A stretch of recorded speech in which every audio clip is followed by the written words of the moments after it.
Assalamu alaikum ардактуу Арашан сүйүүчүлөр. Кутмандуу күнүңүздөр менен. Буйруса эртең эле 2 айдан кийин кочкор сезон башталып калат. 3 айдан кийин өтө кызган убагы болот. Силерге Чүй облусунун Кара Балта шаарынан сатыла турган жаш кочкорлорду көрсөтүп беребиз. 1 жаштын төгөрөгүндөгү кочкорлор. Төртөөсү тең линиясы аябай жакшы кочкорлор. Бир четтен түшүндүрүп берип коеюн.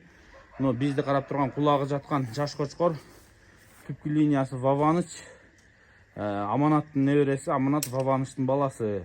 Эгер ушул кочкордун жиликтери кызыктырып аткан болсо, жакшылап маалымат берип коеюн. Бул кочкордун атасы ушул Ваваныч деген кочкордун небереси. Ваванычтын Аманат деген баласы бар. Ошол жиликтүү узун жакшы кочкор, ошонун небереси болот да. Аманат болсо, ошол Ваванычтын баласы, энеси Насорок линия болуп калат. Ошон үчүн мындай жиликтүү, коңколуу, кулагы аябай чоң кочкор ошол Аманат. Ал эми анын нар жагында кара кочкор болсо, Аманаттын түз баласы. Беркиңиси небереси. Ушу кара кочкор көбүрөөк Аманатка окшош келет да.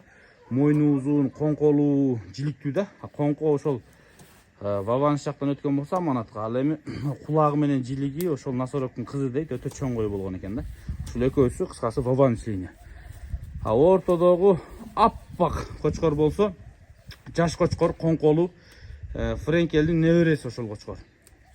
Жаш кочкор, ары бурулганда көрүнүп, дагы көрсөтөм. Анан бети сулуураак болуп турган ичке узун кочкор Блондиндин түз баласы, Рахим Давыт байкенин чарбасынан чыккан кочкор. Ушул экөөнү жакшы көрсөтө албай атамбы?